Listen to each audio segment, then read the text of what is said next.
Herkese merhabalar. Farklı bir video ile karşınızdayım. Depolardan geçen gün bir alışveriş yaptım. Bu alışverişte aldıklarımı size tanıtacağım. Çok uzun tutmayacağım videoyu, kısa tutacağım. Öncelikle bir tane lazer disk aldım. Bunu kendim değil aslında bir arkadaşa aldım. Şöyle Jim Carrey'nin The Mask adlı filmi. Bunu aslında medya bölümünde gösterilebilecek de bir şey. Ama benim elimde olmadığı için tabii gösteremedim. Video lazer disklerle çok fazla aslında haşır neşir değilim. Şöyle bir medya. Bunu dediğim gibi arkadaşa aldım. 20 lira verdim. Şöyle bir kitap aldım. Parallel Port Complete diye. PC'de paralel portu nasıl kullanacağınız SMD ile, değişik Delphi, Visual Basic vesaire böyle bir kitap. İçinde disketi de var. Buna da 5 lira verdim.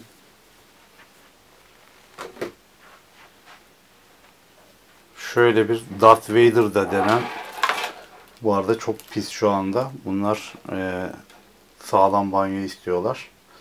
Bir Atari 2600 klonu var. Bunu test edeceğiz.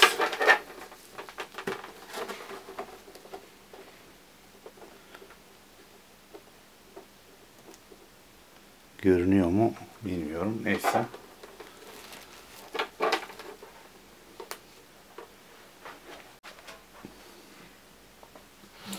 Şöyle bir PCB'miz var. Bu artık nasıl bir cihazdan çıktı bilmiyorum. Medikal midir? Başka bir şey midir? Şöyle bir özelliği vardı. Bu yüzden aldım.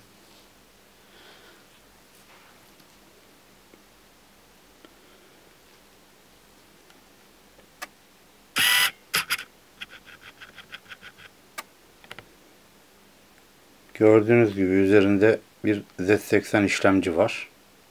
6 MHz hızında endüstriyel tipte. Ve 2 tane de özel Zilog'un işlemcisi var. İşlemci demeyeyim de yan birimi var. Şöyle bir PS2 var. Bu PS2'yi niye aldım? Üzerinde bunun network kartı vardı. Muhtemelen bir internet kafeden çıkma bir PS2. Kötü durumda bayağı. Bunu da deneyeceğiz. Bir de şu disketler.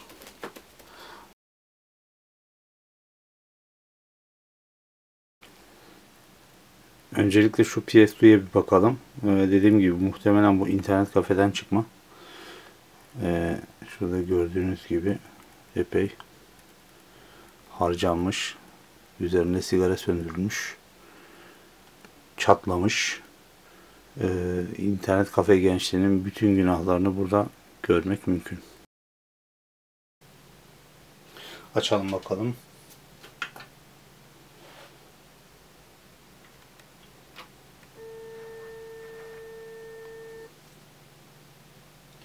Matrix çipi, mod çipi var üzerinde sanırım.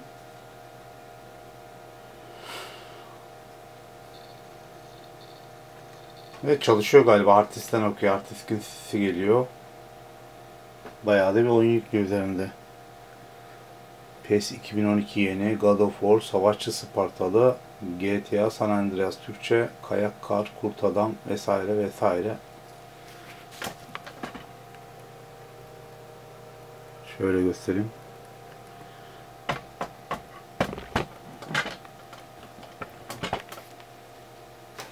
Bir tanesini deneyelim bakalım. Tekken 5.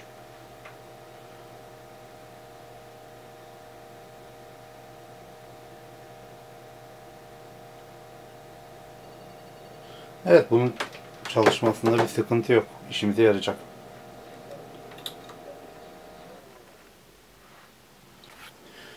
Darth Vader kasa, klon Atari 2600'ümüzü test edelim.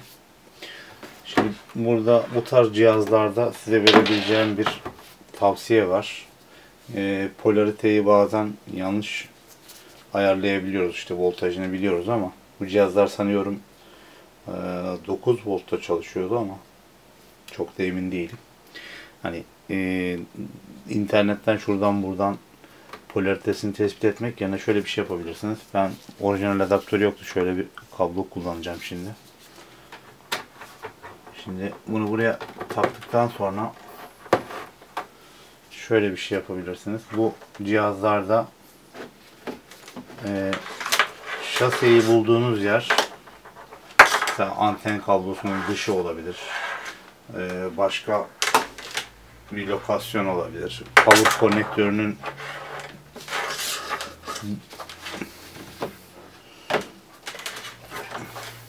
dışı olmaz tabii ki de. İşte bunlardan hangisinin ground olduğunu bulmak için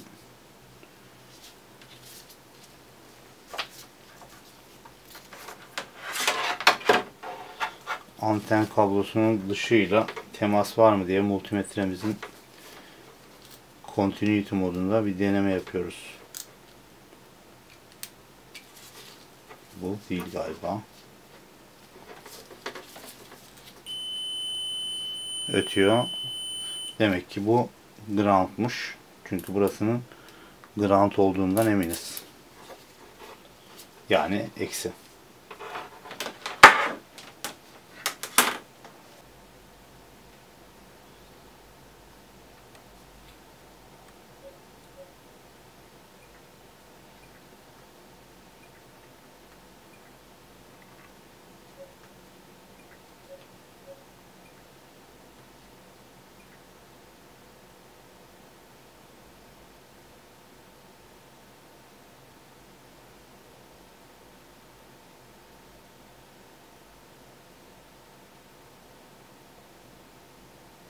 Yayın buldu ama bizim cihazım bakalım.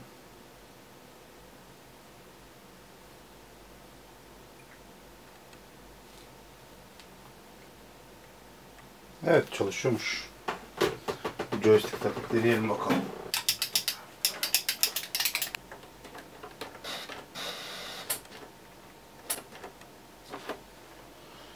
Evet, oyun seçimi yaptığımızda dağılıyor.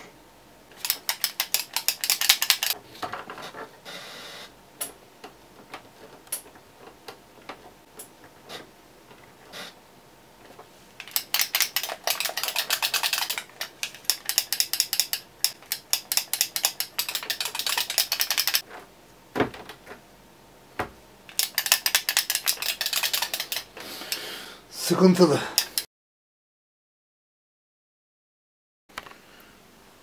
Son olarak da bu disketlere bakacağız.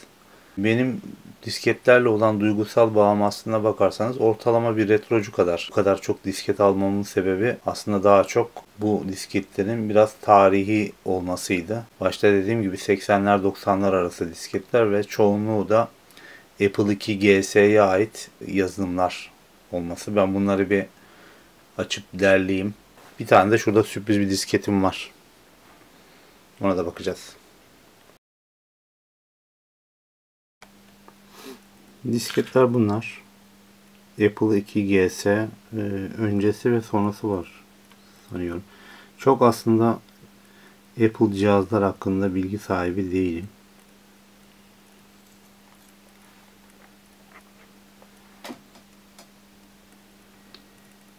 Değişik versiyonlarda muhtemelen birden fazla cihaza ait.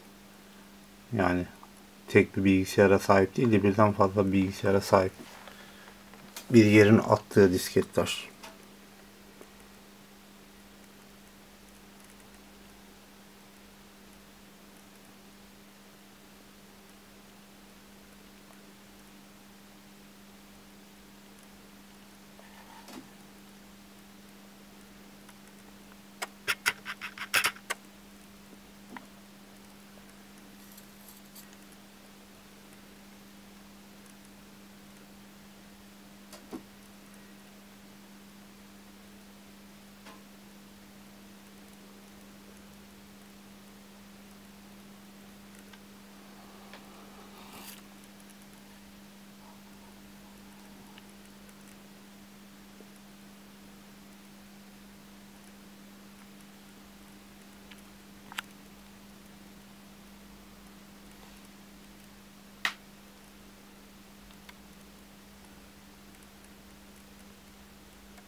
Bir de şu şekilde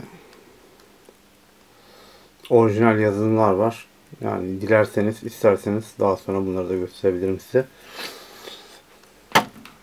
Enteresan videonun başında bahsettiğim disketlerden bir tanesi şu.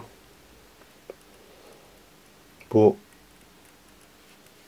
Türkiye'de çıkmış bir dergi anladığım kadarıyla. Ama internette hakkında çok fazla bilgi yok. Bunu okumaya çalıştığım ayrı bir video çekmeyi düşünüyorum. Greaseweasel'la veya işte normal yöntemlerle okumaya çalışacağım. Çalıştırmaya çalışacağım. Esas sürpriz olan disketimiz de burada arkadaşlar. Commodore logolu bir disket ben daha önce görmemiştim.